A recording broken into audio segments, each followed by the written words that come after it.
नहमदुहु व नुसल्ली अला रसूलिहिल करीम। अम्मा बादु फ़अऊज़ु बिल्लाहि मिनश शैतानिर रजीम।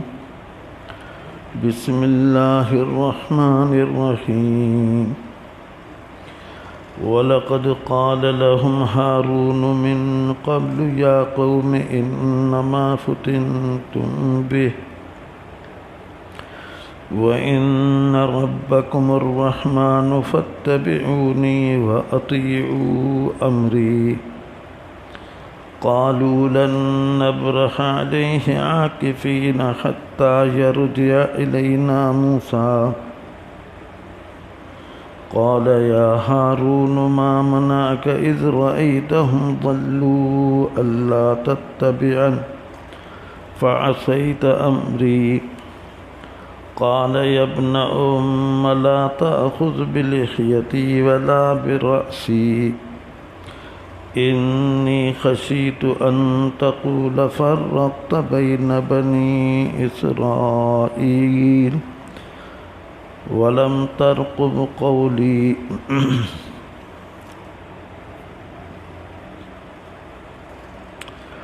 सैयदना हज़रत मूसा अलैहिस्सलाम जिनखे तूर सीना ते अल्लाह रब्बुल आलमीन आगाह कयो त अवांजी क़ौम गुमराह थी वई आहे, हिकिड़े गाबे जी पुजारी बणिजी वई आहे। चुनाचे सैयदना मूसा अलैहिस्सलाम जिन उते ई वापसि थिया ऐं उन्हनि खे तौरात तख़्तनि फ़रहनि जे शिकल में ॾिनी वई हुई, जंहिं ते तौरात लिखियल हुई। पूरी जी पूरी तौरात त पाण क़ौम वटि आया। उन खां अॻु हज़रत हारून अलैहिस्सलाम के चूंकि पाण पंहिंजो जानशीन नाइब क़ाइम मुक़ाम बनाए विया हुआ, इन करे हारून अलैहिस्सलाम उन्हनि खे सम्झायो हो। असल में टे तबक़ा थी विया हुआ, टे धड़ा। हिकिड़ो धड़ो त साॻियो मुवहिद रहियो, तौहीद ते रहियो, हज़रत हारून अलैहिस्सलाम जेकी कुझु उन्हनि खे फ़रमायो थिए उन ते उन्हनि अमल ते कयो। ॿियो धड़ो उहो हो जंहिं चयो त असां हिन गाबे जी पूॼा करियूं था ऐं इंतज़ारु था करियूं हज़रत मूसा अलैहिस्सलाम जो। अगरि उन्हनि असांखे गाबे जी पूॼा खां मना कयो त असीं रुकिजी वेंदासीं, छॾे ॾींदासीं। ऐं टे तबक़े चयो त मूसा अलैहिस्सलाम भले असांखे मना बि करे, लेकिन असीं गाबे जी पूॼा खे कोन छॾींदासीं, इहो असांजो माबूद आहे। उन जो ज़िक्र आहे वलक़द क़ाल लहुम हारून मिन क़ब्ल। अलबत्ता तहक़ीक़ उन्हनि खे हारून अलैहिस्सलाम इन खां अॻु चयो हो, या क़ौम इन्नमा फ़ुतिनतुम बिहि, ए क़ौम, ए मुंहिंजी क़ौम, तव्हां आज़माइश में विधा विया आहियो बिही, इन गाबे जे ज़रिए सां। गाबे जी पूॼा करे अवां इम्तिहान में पइजी विया आहियो, अवां ग़लति कयो आहे। व इन रब्बकुमुर रहमान, ऐं बेशक तव्हांजो रब हक़ीक़त में रहमान यानी अल्लाह रब्बुल आलमीन आहे। लिहाज़ा फ़त्तबिऊनी, तव्हां मुंहिंजी इत्तिबा करियो। व अतीऊ अमरी, जेको आउं तव्हांखे अमर थो करियां, हुकुम थो करियां, उन में बि मुंहिंजी इताअत करियो। उन्हनि जवाब में छा चयो? क़ालू, हिकिड़ो तबक़ो त उहो हो जेको हारून अलैहिस्सलाम सां हो, उन्हनि जो तइदादु 12,000 ॿुधाए थो वञे, हालांकि त लखनि में हुआ, लेकिन तौहीद ते बाक़ी रहण वारा बस 1000 बणिजी विया। त उन्हनि 12,000 ते हज़रत हारून अलैहिस्सलाम जी पैरवी कई। बाक़ी केतिरा बि हुआ उन्हनि चयो लन नब्रह अलैहि आकिफ़ीन, हमेशह असी रहंदासूं इन गाबे ते विहण वारा, ॼमी टिकी विहण वारा। हत्ता यर्जिअ इलैना मूसा, एसी ताईं जो असां वटि मूसा अलैहिस्सलाम मोटी अचे। पोइ छा कंदासूं? त हिकिड़नि त चयो त पोइ मूसा अलैहिस्सलाम अगरि मन कयो त रुकिजी वेंदासूं, ऐं ॿियनि चयो त मन करण जे बावजूदि बि असीं कोन रुकबासीं। त हज़रत हारून अलैहिस्सलाम पंहिंजे फ़र्ज़ मनसबी खे इन तरह अदा कयो जो उन्हनि खे दावत ॾिनई, सम्झायईं ऐं उन्हनि खां जुदा ऐं धार थी अलॻि उहा अलाए को तर छॾे मूसा अलैहिस्सलाम वटि कोन वियो, उते ई रहियो। अलबत्ता अक़ीदतन उन्हनि खां जुदा रहियो, उन्हनि खे सम्झाईंदो रहियो। हज़रत मूसा अलैहिस्सलाम जॾहिं आया त पहिरीं त उन्हनि ख़िताब कयो पंहिंजी क़ौम खे, अवाम खे, मां आजलक अन क़ौमिक या मूसा, जेको असां पुठियां पढ़ी आहियूं, जो हज़रत मूसा अलैहिस्सलाम ज़रा जल्दी तूर सीना ते आया हुआ, तो उन ते अल्लाह रब्बुल आलमीन उन्हनि खे फ़रमायो तव्हां जल्दी आया आहियो,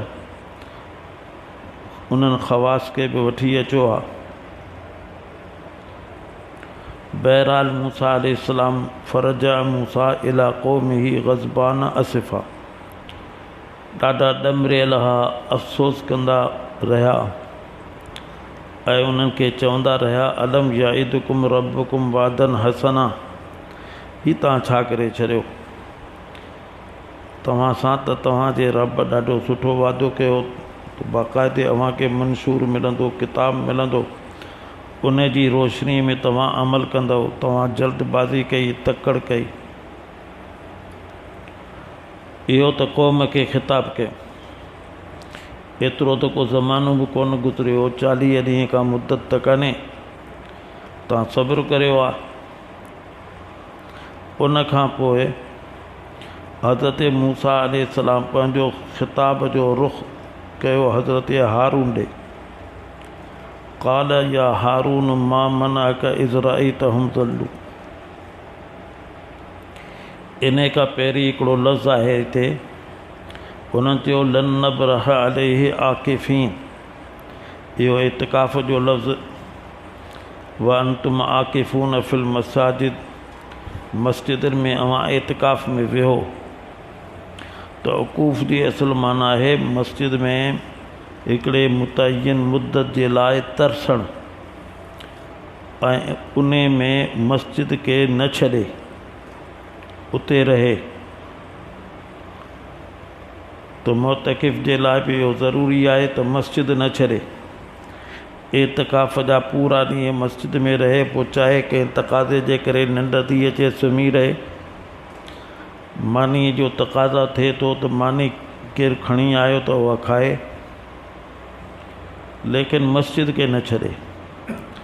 अलबत्ता तभी ज़रूरी तक़ाज़ा आहे पेशाब पाखाने वग़ैरह जी, तो उन जे लाइ निकिरी सघे थो, बाक़ी कंहिं ॿिए तक़ाज़े जे लाइ नथो निकिरी सघे, अंदरि ई रहे। सरकार दो आलम सल्लल्लाहु अलैहि वसल्लम जिन मदीना तय्यबा में अचण खां बाद में हर साल एतिकाफ़ में वेंदा हुआ। हिकु दफ़ो बि साबित कोन्हे त पाण एतिकाफ़ में हुआ ऐं पोइ पाण गुस्ल लाइ ॿाहिरि निकिता हुजनि, इहो हिकु दफ़ो बि साबित कोन्हे। बुख़ारी शरीफ़ में इहो त अचे थो त पाण पंहिंजो मथो मुबारक ॿाहिरि कंदा हुआ ऐं हज़रत आयशा रज़ी अल्लाह अन्हा फणी ॾींदी हुई, आला वारनि उनखे सुकाईंदी हुई, छोकी हुजरो हज़रत आयशा जो मस्जिद नबूई सां बिल्कुलु मुतसिल हो, हींअर बि मुतसिल आहे, लेकिन पाण हिकु दफ़ो बि कोन निकिता। त इन मां ई उलमा फ़रमायो आहे त मोतकिफ़ के जिस्म के थधो करण जे लाइ, जंहिंखे गुस्ले तबरीद चइजे थो, निकिरणु जाइज़ कोन्हे। हालांकि उन ज़माने में त सहूलतूं बि कोन हुयूं। हाणे त केतिरियूं सारी सहूलतूं आहिनि, पाणीअ जी बि कसरत आहे, लाइट बि आहे।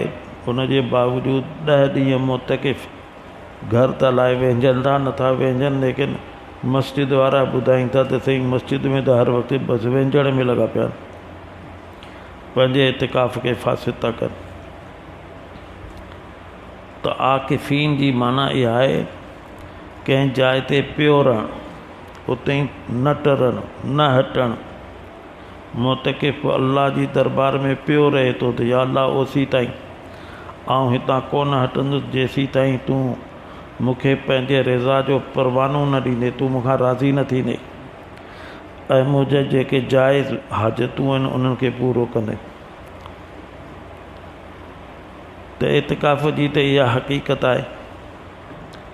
माण्हुनि हाणे इतिकाफ़ खे बि हिकिड़ो तफ़रीह जो सूरत बनाए छॾी आहे। हिते त एतिरा मोतकिफ़ कोन था वेहनि, लेकिन कराची वग़ैरह में त पोइ मोतकिफ़ उन्हनि वटि दोस्त ईंदा, यार ईंदा, घर जूं औरतूं ईंदियूं, हिकिड़ी लाइन लॻी पई हूंदी आहे ऐं गुस्ल लाइ पिया निकिरंदा आहिनि। त सुन्नत जे मुताबिक़ एतिकाफ़ अदा करण जी अल्लाह तौफ़ीक़ अता फ़रमाए।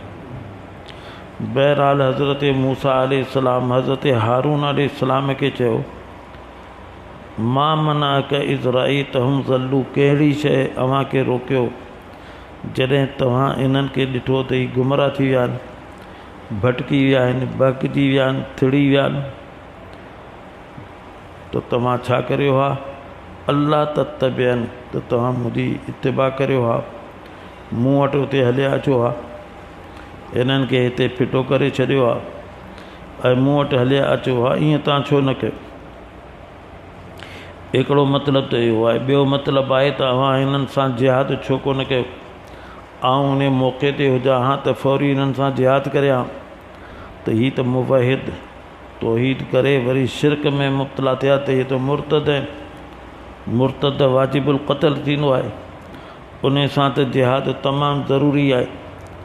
अव्हां ॾाढो नरमीअ जो मामिलो कयो, उते तरसिया रहियो, न मूं वटि आयो, न इन्हनि सां विढ़ियो, सबबु छा हो? अफ़ा असई त अमरी, छा तव्हां मुंहिंजे अमर जी नाफ़रमानी कई? मूं त तव्हांखे चयो हो त मुंहिंजी इतिबा कजो। मूं अव्हांखे अहिड़े क़िस्म जूं ॻाल्हियूं चयूं हुयूं। ऐं हज़रत मूसा अलैहिस्सलाम उन सूरत में एतिरा गुस्से में हा जो जेके तख़्तियूं फ़रहियूं जंहिं ते तौरात लिखियल हुई उन्हनि खे अलक़ा मूसा, हज़रत मूसा अलैहिस्सलाम जीअं कंहिं शइ खे मथां खां हेठि छॾिबो आहे, इन नमूने सां करे ज़मीन ते रखियो। कावड़ में पंहिंजे कावड़ जो इज़हार कयो। इन जो मक़सदु अल-इयाज़ बिल्लाह को उन जी तख़्तनि जी बेदबी कान हुई, उन जी ताबीर इहा हुई त पाण इहो ई मंशूर त तव्हांजे लाइ आंदो अथऊं ऐं तव्हां अजीब माण्हू आहियो, तव्हांखां एतिरी इंतज़ार बि कोन थियो।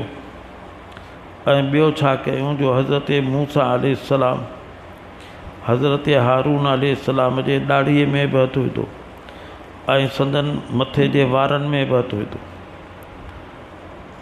छाकाणि जो मूसा अलैहिस्सलाम अॻिते इल्म उमिरि में नंढा हुआ, लेकिन मक़ाम ऐं मर्तबे में वॾा हुआ। वॾे मर्तबे वारे खे अगरि नंढे मर्तबे वारे जी सरज़नश तंबी करे त उनखे हक़ु आहे। उन्हनि इहा कैफ़ियत इख़्तियार कई। मालूम थियो त सरज़नश शुरू खां साबित आहे, इहा का अणवणंदड़ ॻाल्हि कान्हे। क़ाल यब्न उम्म, जॾहिं इहा कैफ़ियत थी जो हारून अलैहिस्सलाम ॾिठो त हीउ मुंहिंजो भाउ ही इंतिहा ही क़दम पियो खणे सख़्तीअ जो, हालांकि जेको कुझु मूं कयो सो मुंहिंजे पेश नज़र मसलिहत हुई त जॾहिं मूसा अलैहिस्सलाम ईंदा जेको बि हुकुम ॾींदा उन जे मुताबिक़ अमल कंदासूं। फ़िलहाल हिननि खे इक्तिफ़ा था करियूं सम्झाइण ते, तफ़हीम ते।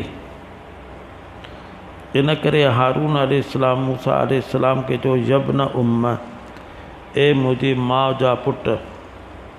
हीअं बि चई थी सघे या अखी, ए मुंहिंजा भाउ, क्योंकि ॿई ॿार हुआ, पीउ माउ हिकिड़ो। लेकिन अखी जो रिश्ते में उन जी बजाए ईअं चवण त मुंहिंजे माउ जा पुट, इन में वधीक क़ुर्ब जो इज़हार आहे त पंहिंजो रिश्तो त ॾिसो कहिड़ो आहे। जंहिं पेट मां अव्हां निकिता आहियो उन मां निकितो आहियां। जंहिं माउ मूंखे ॼणियो उन ई तव्हांखे ॼणियो। अव्हां एतिरी सख़्ती न करियो। ला ताख़ुज़ बिलिहियती वला बिरसी, न वठो मुंहिंजी ॾाढ़ीअ खे ऐं न ई मुंहिंजे मथे खे। मथे जा वार न वठो, ॾाढ़ीअ जा वार न वठो, ईअं न करियो। बाक़ी रहियो त मूं ही जेको कुझु मामिलो कयो, मूंखे असल में अंदेशो त ही मुंहिंजा जेके मुवहिद आहिनि 12,000 आहिनि, ए थोरा आहिनि, हुन पासे लख आहिनि। ऐं इन्हनि 12,000 खे वठी आऊं तव्हां वटि अचां हा त मुंहिंजे लाइ इहो ख़तरो हो त इन्नी ख़शीतु अन तक़ूल, मूंखे डपु थियो त तव्हां चवंदव फ़र्रक़्त बैन बनी इसराईल, अवां त बनी इसराईल में तफ़रीक़ करे छॾी, धड़ाबंदी करे छॾी, धड़ा ठाहे छॾिया, फ़िरक़ा ठाहे छॾिया। अवां हिकिड़ी नंढड़ी जमात खे वठी आया। इहो मूंखे ख़तरो थियो। ऐं मूंखे इहो ख़तरो थियो वलम तरक़ुब क़ौली, तव्हां चवंदव त मुंहिंजी ॻाल्हि जो तव्हां इंतज़ारु छो कोन कयो। अव्हां खे इंतज़ारु करणु खपंदो हो। अव्हां हिननि खे छो वठी आया। इहो डपु हो, जंहिं डप जे करे मूं इहो क़दम कोन खयो। इन ई मक़ाम ते इहो मसइलो थिए थो त कॾहिं कंहिं मसइले में आलिमनि जो इख़्तिलाफ़ु थिए ऐं उहो इख़्तिलाफ़ु हुजे अल्लाह वास्ते इख़्तिलाफ़ु थी सघे थो, त इन खे इज्तिहाद चइबो आहे। त हिते बि इज्तिहाद हो। मूसा अलैहिस्सलाम जो इज्तिहाद इहो त हारून अलैहिस्सलाम खे मूं वटि अचणु खपंदो फौरी। जेके थोरा घणा मुवहिदा उन्हनि खे वठी अचे हा। ऐं हज़रत हारून अलैहिस्सलाम जो इज्तिहाद इहो त अगरि वठी अचां हा त तफ़रीक़ जो मूं ते इल्ज़ाम लॻे हा, तफ़रीक़ थी वञे हा।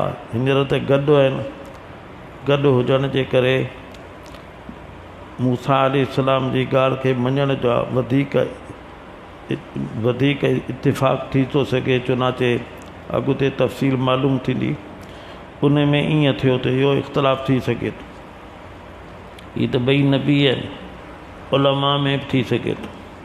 पाण फ़रमायूं अल मुजतहिद युक्ति व युसीब, मुजतहिद जेको हूंदो आहे सो कॾहिं उन खां ख़ता बि थींदी आहे, कॾहिं सही फ़ैसिलो बि कंदो आहे। हिकिड़ो त आहे नफ़सानी जहिड़ो, उहो त हिकिड़ी अलॻि ख़राबु शइ आहे, मज़मूम आहे। ॿियो आहे को इल्मी मसइलो, उन इल्मी मसइले में इख़्तिलाफ़ु थी वञे। फ़ुक़हा किराम जा इख़्तिलाफ़ अहिड़े क़िस्म जा आहिनि। पाण पेशगी फ़रमाई त मुजतहिद खां ख़ता बि थी सघे थी, सही ॻाल्हि बि थी सघे थी। पोइ फ़रमाई त इन असाब फलहू अजरान, अगरि हुन सही ॻाल्हि कई त हुनखे 2 अजर मिलंदा, 2 सवाब मिलंदा। वइन अख़्ता फलहू अजरुन वाहिदुन, अगरि उन खां ख़ता थी वई त पोइ बि हुनखे अजुर मिलंदो, हिकिड़ो अजुर पोइ बि मिलंदो। इहो ई मसइलो आहे सहाबा किराम में जेको इख़्तिलाफ़ु थी पियो हो। सिफ़ीन जे मौक़े ते हिकिड़े पासे सैयदना हज़रत अली रज़ी अल्लाह अन्हु, ॿिए पासे सैयदना हज़रत मुआविया रज़ी अल्लाह अन्हु। सैयदना हज़रत अली रज़ी अल्लाह अन्हु जो मौक़िफ़ हो त पहिरीं शाम वारा सभु बिल इत्तिफ़ाक़ मुंहिंजे हथ ते बैत कनि, त पोइ हज़रत उस्मान जे क़त्ल जो क़िसास जेके बि साबित थियनि जिन क़त्ल कयो आहे उन्हनि खां वरितो वेंदो।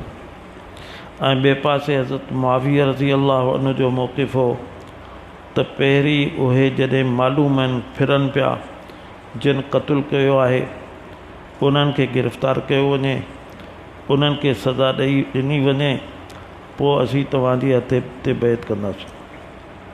इहो इख़्तिलाफ़ थी पियो।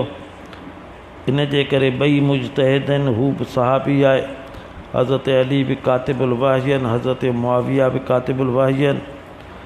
अलबत्ता हज़रत अली रज़ी अल्लाह अन्हु जो ताल्लुक़ आका सल्लल्लाहु अलैहि वसल्लम सां हज़रत मुआविया जे मुक़ाबले में तमामु घणो आहे। ऐं इन मसइले में हज़रत अली रज़ी अल्लाह अन्हु जो मौक़िफ़ वधीक सही हो, छाकाणि जो उन्हनि फ़रमायो थे त जेॾी महिल सभई बैत कंदा त पोइ इन्हनि बाग़ियुनि खे पकड़णु आसान थींदो। अगरि सभई कोन कंदा त पोइ तफ़रीक़ थींदी, गिरोहबंदी थींदी, के उन्हनि सां गॾु हूंदा, के असां सां हूंदा, जंहिंजे नतीजे में गिरफ़्त कान थी सघंदी। पोइ शैतान मुनाफ़िक़ क़िस्म जा माण्हू हुआ, उहे ॿिन्ही पासे हुआ, हिननि जा पाण में सुलह थियण जा इम्कान हुआ त उहे मुनाफ़िक़ घुसी करे हरकतूं कंदा हुआ, जंहिंजे करे इहे अफ़सोसनाक वाक़ियात थिया। मुसलमाननि जूं उहे ॿई जमातूं पाण में टकराई, जंगे जमल थी, जंगे सिफ़ीन थी ऐं ॿियूं जंगियूं थियूं। त सहाबी आहिनि, असांखे हक़ु कोन्हे त कंहिंजे ख़िलाफ़ु लबकुशाई करियूं, घटि वधि ॻाल्हायूं। अलबत्ता इहो असांखे हक़ु आहे त इन में सैयदना हज़रत अली रज़ी अल्लाह अन्हु जो मौक़िफ़ वधीक अक़रब इल सवाब हो, वधीक सही हो, उन्हनि जीअं फ़रमायो थे। ऐं हज़रत मुआविया रज़ी अल्लाह अन्हु जो मौक़िफ़ इहो सही कोन हो, अक़रब इल सवाब कोन हो, ख़ता ते हो। उहा ख़ता हुई का नफ़सानी का जंग, इक़्तिदार जी जंग कान हुई जेके जीअं अॼुकल्ह थियनि थियूं। हिते बि इहा ई ॻाल्हि आहे। हिकिड़े पासे मूसा अलैहिस्सलाम, उन्हनि जो मौक़िफ़ इहो हो त तव्हांखे हिननि खे वठी करे हिते अचणु खपंदो, हिननि खां जुदाई इख़्तियार करियो आहे, अलहदगी इख़्तियार करियो आहे। ऐं हज़रत हारून अलैहिस्सलाम जो मौक़िफ़ इहो हो त इन सां तफ़रीक़ थी वञे हा, एतिरा जुदा थी वञनि हा जो शायदि वरी मिलनि न हा। चुनाचे मूसा अलैहिस्सलाम जॾहिं आया त पोइ उहे मिली बि विया हा, जंहिंजो तफ़सील अॻियां ईंदो। त मूसा अलैहिस्सलाम पंहिंजे मौक़िफ़ ते रहिया, हज़रत हारून अलैहिस्सलाम पंहिंजो मौक़िफ़ ॿुधायो। किथे बि इहो कोन्हे त मूसा अलैहिस्सलाम पंहिंजे मौक़िफ़ तां हटी विया हुजनि, उहे पंहिंजे ते रहिया। हज़रत हारून अलैहिस्सलाम पंहिंजे मौक़िफ़ ते रहिया, कंहिंखे बि ख़ता नथो चई सघिजे, ही त नबी सगोर आहे। अहिड़े तरीक़े सां सहाबा जे विच में जेके बि निज़ा आहिनि, उन में ईअं त चई सघिजे थो त फलाणो जी राय अक़रब इल सवाब आहे, सही आहे, ऐं फलां जी ख़ता ते मुश्तमिल आहे। बसि इहा शइ सम्झण जी आहे। अगरि इहा सम्झ में अचे त बेशुमार निज़ा ख़तमु थी वञनि। बाज़े माण्हू साहबा सां बुग़्ज़ था रखनि, साहबा जे ख़िलाफ़ु लबकुशाई था कनि, न मालूम छा छा था कनि, ईअं चई करे हू पंहिंजे ईमान खे तबाह था कनि। हालांकि हज़रत मुआविया रज़ी अल्लाह अन्हु बि कातिब वही आहे, उन जी भेण आका सल्लल्लाहु अलैहि वसल्लम जे निकाह में हुई। पाण करीम सल्लल्लाहु अलैहि वसल्लम जिन केतिरनि मौक़नि ते हज़रत मुआविया रज़ी अल्लाह अन्हु जी तारीफ़ बि फ़रमाई आहे। हिकिड़े मौक़े ते फ़रमायूं त अल्लाहुम्मा जअलहु हादियन व महदिया, अल्लाह मुआविया के हादी बि बना ऐं हिदायत याफ़्ता बि बना। ऐं हज़रत अली रज़ी अल्लाह अन्हु जा त बेशुमार फ़ज़ाइल आहिनि, बेशुमार फ़ज़ाइल आहिनि। ख़लीफ़ा राबिया आहिनि, आका सल्लल्लाहु अलैहि वसल्लम जी सभ खां प्यारी नियाणी उन्हनि जे निकाह में आहे। ॿिया बेशुमार उन्हनि जा फ़ज़ाइल आहिनि।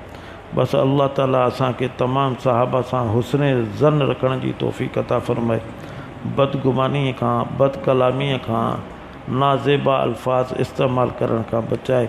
वाखिर दावाना अनिल हम्दुलिल्लाहि रब्बिल आलमीन। अल्हम्दुलिल्लाहि रब्बिल आलमीन वल आक़िबतु लिल मुत्तक़ीन वस्सलातु वस्सलामु अला सय्यिदिल अंबियाइ वल मुरसलीन वाला आलिहि व सहबिहि अजमाइन।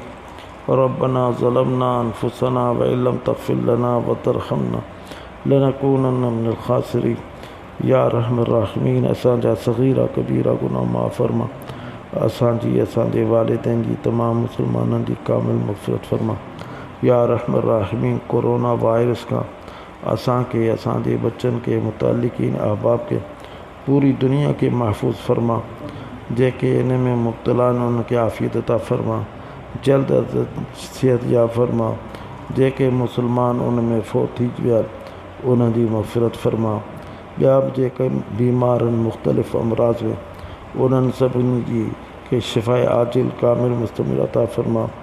डॉक्टर मुजाहिद साहिब के आफ़ियत तामा अता फरमा।